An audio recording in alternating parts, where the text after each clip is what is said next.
ಹೇಳ್ತೇನೆ. ಏನು ನಮ್ಮ ಅಧ್ಯಕ್ಷರು ಹೇಳ್ತಾ ಇದ್ರು, ನಾವು ಈ ಗಣೇಶ ಉತ್ಸವ ಮಾಡಬೇಕು ಅಂತ ಹೇಳಿದ್ರೆ ಇಲ್ಲಿ ನಮ್ಮ ಧ್ವಜವನ್ನ ಹಾರಿಸೋದಕ್ಕೂ ಕೂಡ ಅವಕಾಶನ ಕೊಡಲಿಲ್ಲ, ಅಡೆತಡೆ ಉಂಟು ಮಾಡಿದ್ರು ಅಂತ ಹೇಳಿದ್ದಾರೆ. ಅವ್ರಿಗೆ ಮೊಟ್ಟ ಮೊದಲಾಗಿ ನಾನು ಈ ಸಂದರ್ಭದಲ್ಲಿ ಎಚ್ಚರಿಕೆಯನ್ನು ಕೊಡೋದಕ್ಕೆ ಇಚ್ಛೆ ಪಡ್ತೇನೆ. ಇವತ್ತು ನಾವು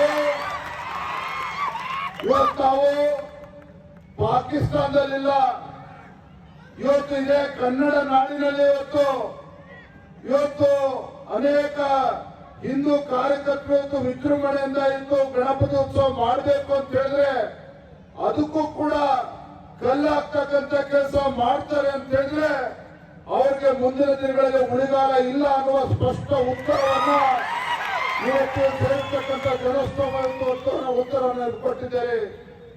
ಬಂಧುಗಳೇ, ಸ್ವಾತಂತ್ರ್ಯ ಪೂರ್ವದಲ್ಲಿ ಯಾವ ಗಣೇಶ ಉತ್ಸವ ಕೇವಲ ಮನೆಗಳಲ್ಲಿರ್ತಕ್ಕಂಥ ಗುಡಿಗಳಲ್ಲಿ ಗಣೇಶನ ಮೂರ್ತಿ ಇಟ್ಟು ನಾವು ಪೂಜೆಯನ್ನು ಸಲ್ಲಿಸ್ತಾ ಇದ್ರು, ಅದು ಒಂದು ಕಾಲ.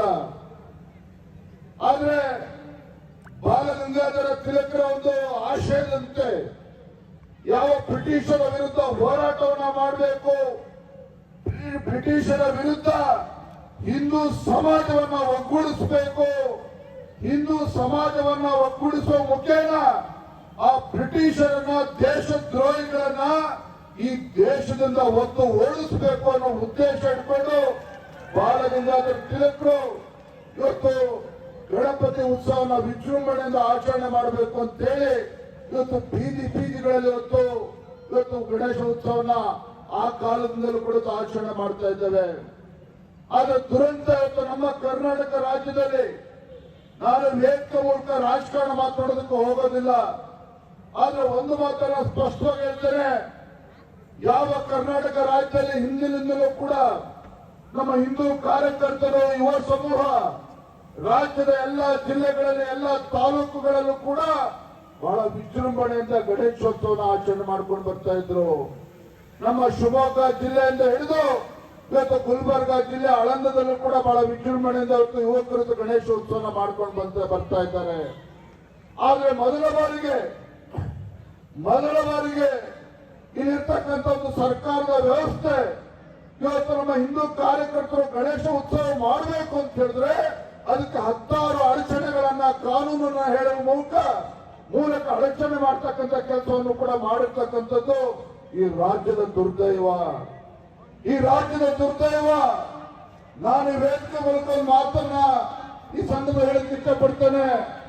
ಇವತ್ತು ಕರ್ನಾಟಕ ರಾಜ್ಯದಲ್ಲಿರ್ಬೋದು, ಆಳಂದದಲ್ಲಿರ್ಬೋದು, ನಮ್ಮ ಯುವಕರು ಇವತ್ತು ಗಣೇಶ ಉತ್ಸವನ ಆಚರಣೆ ಮಾಡಬೇಕು ಅಂತ ಹೇಳಿದ್ರೆ ಯಾರಪ್ಪನ ಅಪ್ಪಣೆಯೂ ಕೂಡ ಅವಶ್ಯಕತೆ ಇಲ್ಲ.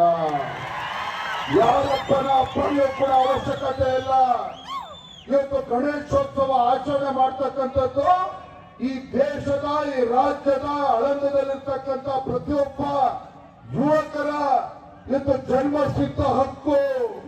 ಆ ಜನ್ಮಸಿದ್ಧ ಹಕ್ಕನ್ನ ಕಿತ್ಕೊಳ್ತಕ್ಕಂಥ ಶಕ್ತಿ ಯಾರಿಗೂ ಕೂಡ ಇಲ್ಲ. ಇದನ್ನು ಅರ್ಥ ಮಾಡ್ಕೋಬೇಕಾಗಿದೆ.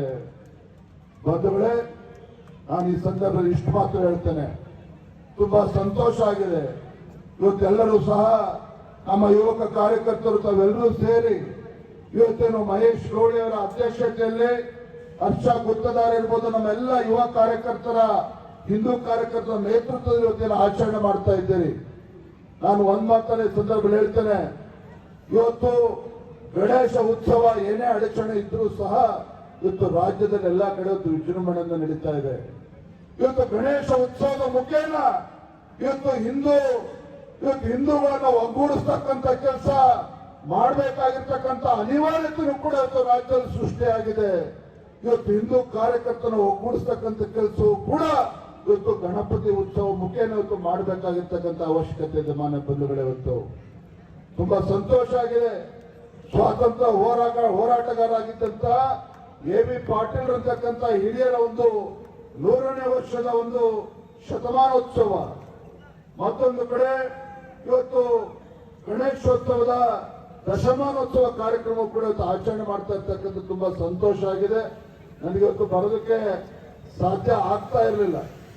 ಆದ್ರೆ 2 ತಿಂಗಳ ಹಿಂದೆನೆ ಇವತ್ತು 2 ತಿಂಗಳ ಹಿಂದೆನೆ ಮಹೇಶ್ ಗೌಡರು ಇರ್ಬೋದು, ಹರ್ಷ ಗುತ್ತೇದಾರ್ ಅವ್ರು ಇರ್ಬೋದು, ಇಲ್ಲ ವಿಜೇಂದ್ರ ಅವರೇ ಈ ಗಣೇಶ ಉತ್ಸವಕ್ಕೆ ತಾವು ಬರಲೇಬೇಕು, ಬಂದು ನಮ್ಮ ಕಾರ್ಯಕರ್ತರಿಗೆ ಒಂದು ಧೈರ್ಯವನ್ನು ತುಂಬುವಂತ ಕೆಲಸ ಮಾಡಲೇಬೇಕು ಅಂತ ಹೇಳಿ 2 ತಿಂಗಳಿಂದ ಅವರು ಕೂಡ ಹೇಳಿರ್ತಕ್ಕಂಥದ್ದು.